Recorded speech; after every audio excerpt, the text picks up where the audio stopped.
Assalamualaikum, selamat datang di video manajemen keuangan kami. Semoga materi yang kami berikan bermanfaat ya. Jangan lupa like, comment, share, and subscribe guys, karena subscribe itu gratis. Video kali ini kami akan membahas tentang pasar modal dan pasar keuangan. Pasar modal. Karakteristik pasar modal.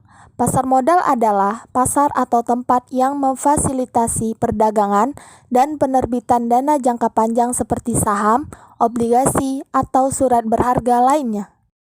Fungsi pasar modal. Fungsi utama pasar modal adalah sebagai sumber pendanaan usaha bagi perusahaan dan sarana investasi yang beragam bagi para pemilik modal ataupun investor. Peran pasar modal. Yang pertama, menyediakan semua sarana perdagangan efek. Yang kedua, membuat peraturan yang berkaitan dengan kegiatan bursa. Yang ketiga, menyebarluaskan informasi bursa.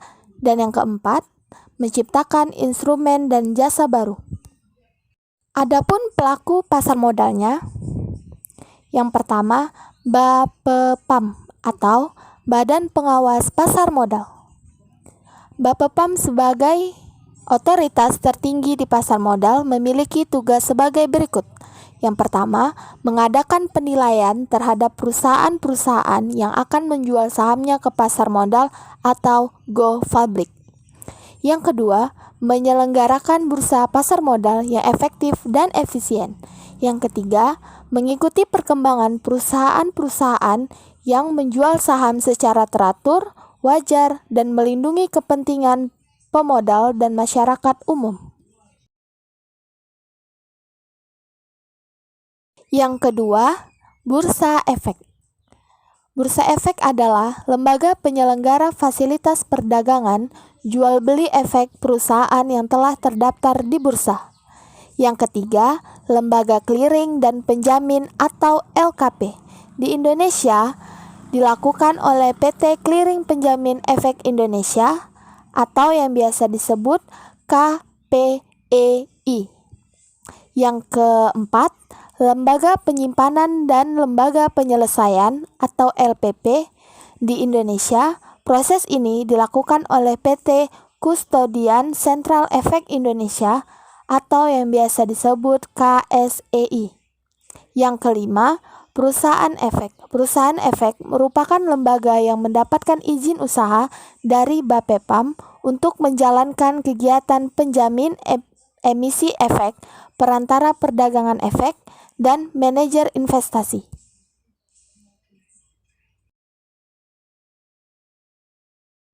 Yang keenam, pemodal. Pemodal sama dengan investor. Di sini, pemodal memiliki kelebihan dana untuk diinvestasikan ke pasar modal. Yang ketujuh, emiten. Pihak yang melakukan penawaran efek surat berharga untuk diperjualbelikan itu disebut sebagai emiten.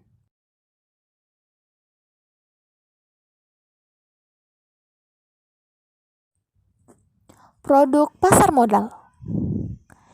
Adapun produk pasar modal, yang pertama adalah saham. Saham adalah surat bukti pemilikan bagian modal pada suatu perseroan terbatas. Pemegang saham akan mendapatkan bagian keuntungan yang disebut dividen.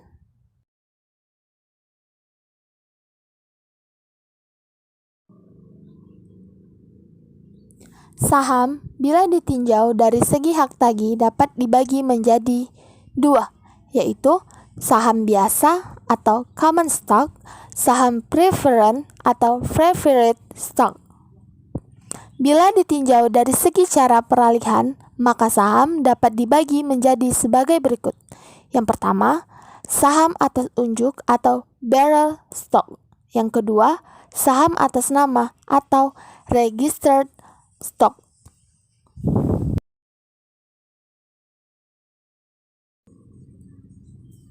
Yang kedua, obligasi. Obligasi adalah surat utang jangka panjang atau menengah yang dapat dipindah tangankan serta berisi perjanjian bahwa pihak penerbit obligasi akan membayarkan sejumlah bunga selama periode tertentu dan melunasi produk utangnya pada waktu yang telah ditentukan.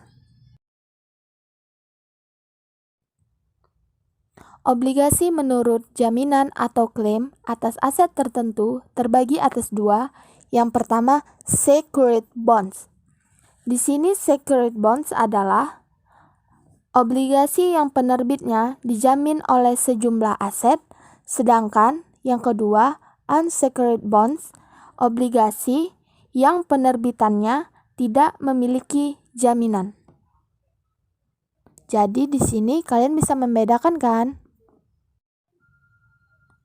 Obligasi menurut penetapan dan pembayaran kupon. Yang pertama, obligasi dengan bunga tetap setiap tahun. Yang kedua, obligasi dengan bunga tidak tetap atau mengambang.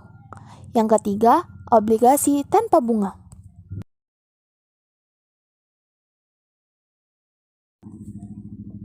Reksadana. Reksadana adalah dana sebagai wadah yang dipergunakan untuk menghimpun dana dari masyarakat investor yang selanjutnya diinvestasikan dalam portofolio efek oleh manajer investasi.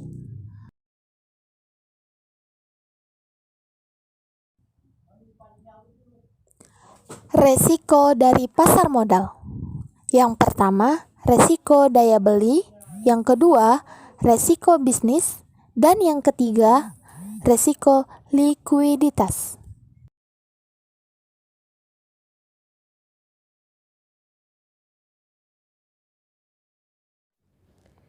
Mengenal pasar keuangan. Nah, sekarang kita masuk ke pasar keuangan. Apa itu pasar keuangan? Pasar keuangan merupakan tempat di mana mekanisme transaksi keuangan antara pihak yang kelebihan dana dengan pihak yang kekurangan dana terjadi. Dan pasar keuangan juga melayani konsumen yang berbeda dan beroperasi di bagian yang berbeda di suatu negara. Karakteristik pasar uang. Ada 3 karakteristik dalam pasar uang, diantaranya 1. Pasar uang menyediakan sarana pinjaman dengan menekankan pada pemenuhan dana jangka pendek. 2. Mekanisme dalam pasar uang ditekankan untuk mempertemukan kepentingan pihak yang membutuhkan uang dan pihak yang kelebihan uang. Ketiga, transaksi pasar uang tidak terikat pada suatu tempat tertentu, melainkan masih dilakukan melalui telekomunikasi atau over the counter atau OTC. Selain karakteristik keuangan, terdapat pula beberapa macam pasar keuangan. Poin yang pertama, 1. Pasar aset fisik. 2. Spot market dan future market. 3. Pasar uang dan pasar modal. 4.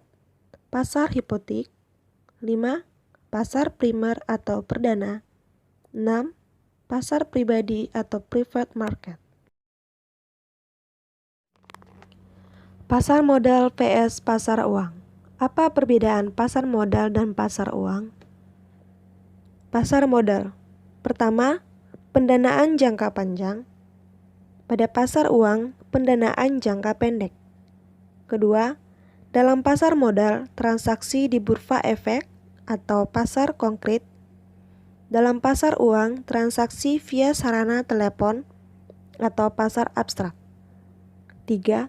Dalam pasar modal ada lembaga atau organized market. Dalam pasar uang tidak ada lembaganya.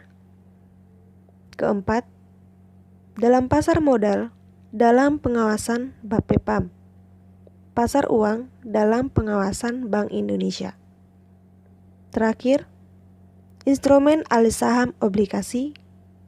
Dan pada pasar uang, instrumen alih saham SBI, SIPI, SBPU, call money.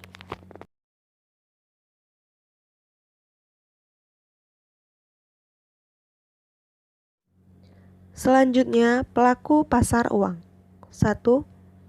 Para pelaku yang melakukan pembelian berarti pihak yang kelebihan dana.